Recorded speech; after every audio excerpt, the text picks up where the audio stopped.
You've heard respected people like Carl Jung say, "You have the power in you," referring to the inherent power that every one of us has. The power to change everything and do everything they can possibly put their minds to.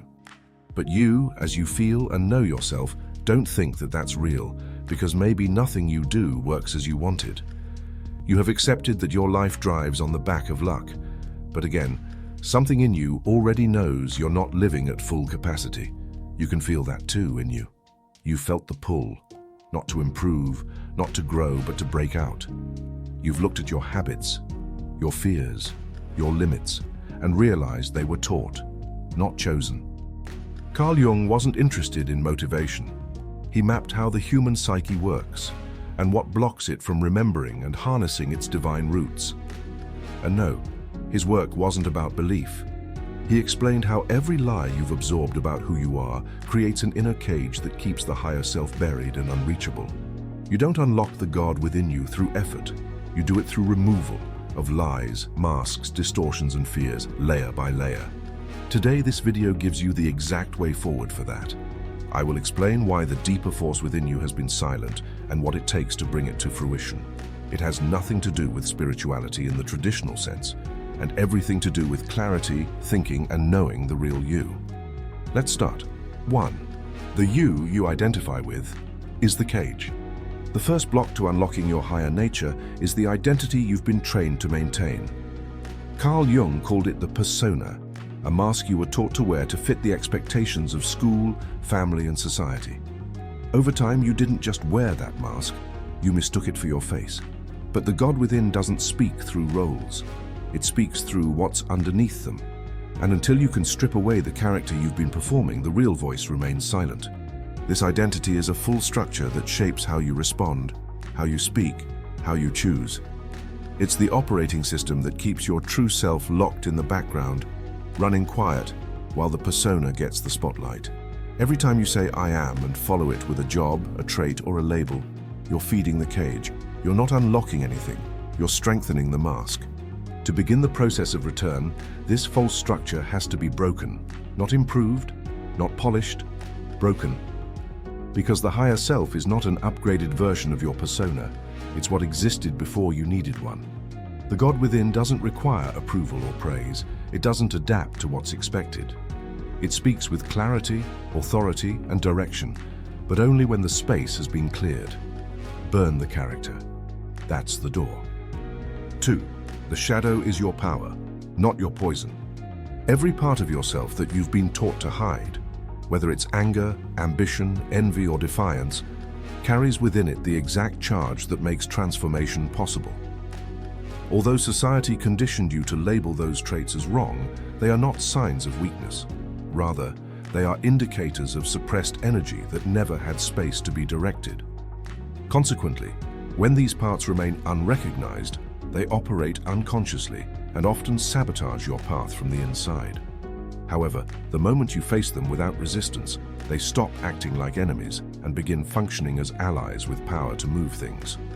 In addition, your shadow is not just a bundle of dark feelings, it is a storehouse of abilities, instincts, and inner truths that were pushed down because they did not fit the approved mask.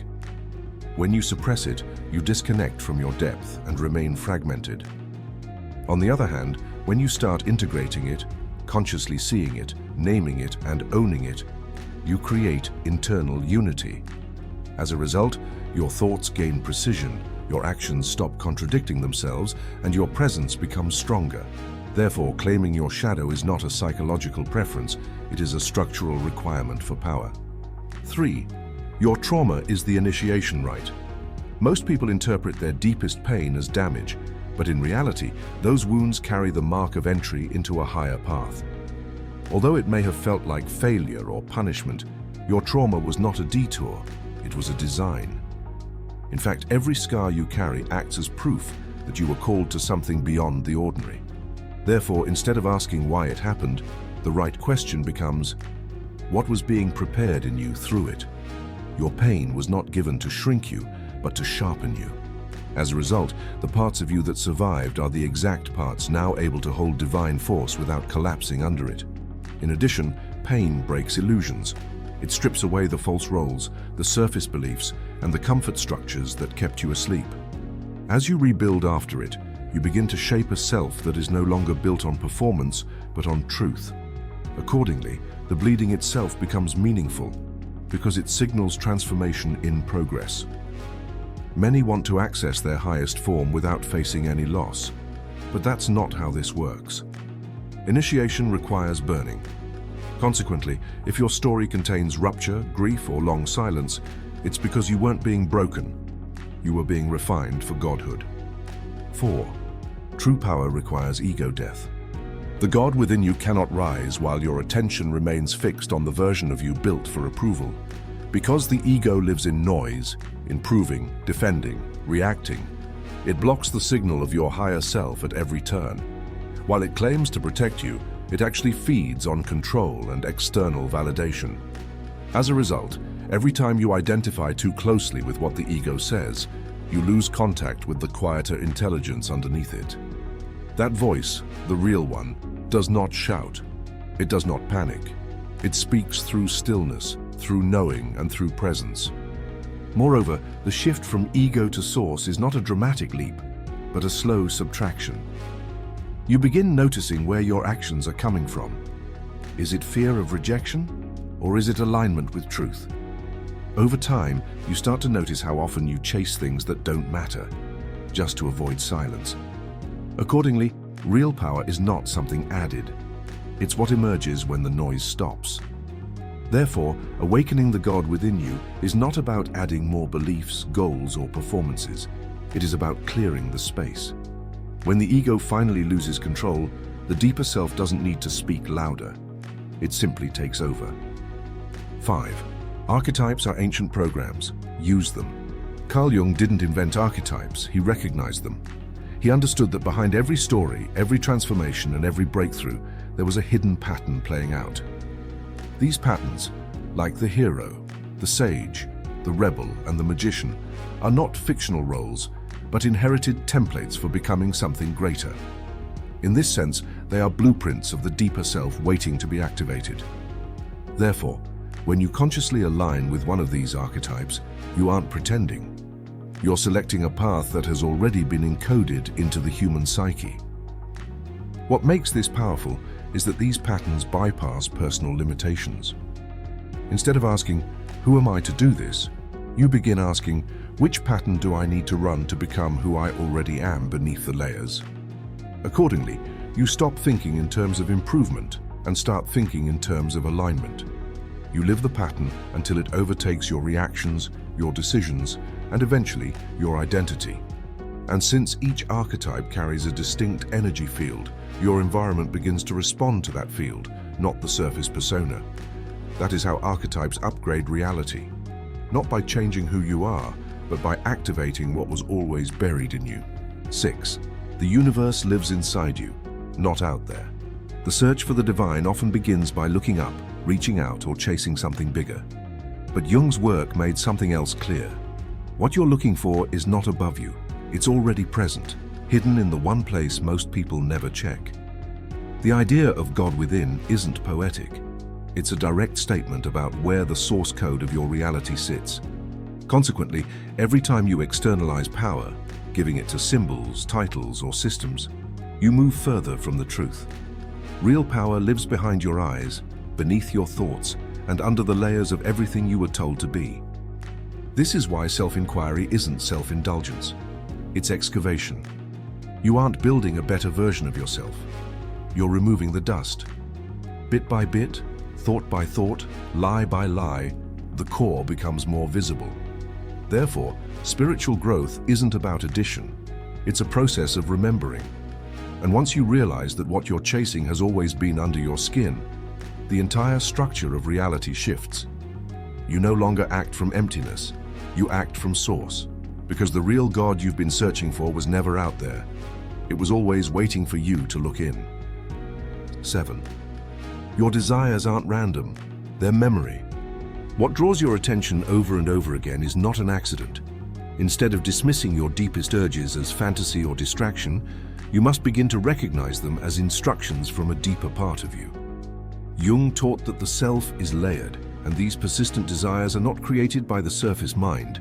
They're messages carried upward from something older and more knowing. In fact, when a desire refuses to fade despite resistance or logic, it usually means you've touched something that already belongs to your path. For this reason, desire should not be approached as a wish, but rather as a clue. Every longing that feels charged, urgent, or unexplainably familiar is often a memory trying to resurface, a piece of the future self pulling you towards itself. Therefore, if you follow those impulses with clarity instead of self-doubt, you allow the higher version of you to guide the current one. In that way, desire stops being about wanting something outside of you and becomes about aligning with something you were already designed to receive. 8. Silence isn't emptiness, it's signal. Although modern life convinces us that action and noise mean progress, silence is where the internal signal becomes detectable. Jung understood that in stillness, the ego begins to weaken, and this allows space for the deeper self to rise. Rather than thinking of silence as absence, it should be viewed as the removal of interference, the moment when the noise finally quiets enough for real instruction to come through. Therefore, each time you choose stillness over distraction, you are not doing less, you are doing what's essential. While distractions create disconnection, silence builds clarity. It is in the quiet moments that the inner voice gains strength and precision. Over time, that voice will replace the scattered impulses of the surface mind with a focused direction that feels calm, grounded, and undeniable. And when that happens, it is not silence you are hearing. It is the God within finally given room to speak. 9. Fear is the last door. When people avoid fear, they delay transformation. Jung didn't see fear as a sign to retreat, but as a marker, a clear indicator of where the next stage of evolution begins. Because of that, the strongest resistance in your life isn't there to block you arbitrarily. It's there to point to what's most essential, and unless you face it directly, you will continue looping through the same challenges that keep your higher self locked out. This is why fear must be viewed as a signal, not a stop sign. It shows you what part of you still hasn't crossed over from limitation to power.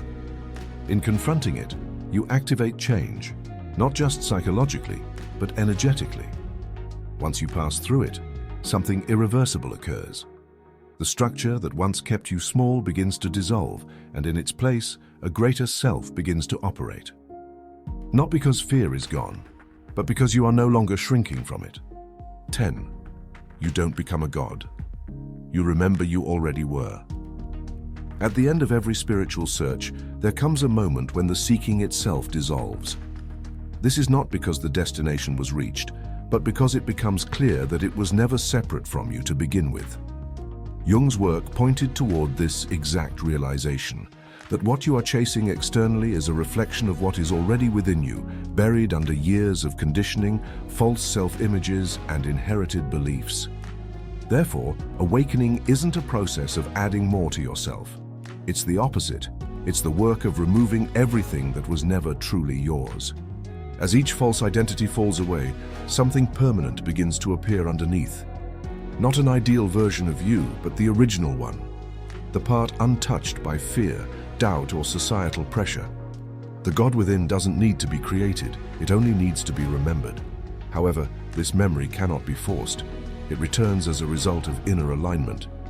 And once that memory stabilizes, everything in your experience begins to reflect that power back to you. Not as a fantasy, but as the new baseline of who you are. If you have made it this far, let us know what you think in the comment section below. For more interesting topics, make sure you watch the recommended video that you see on the screen right now. Thanks for watching.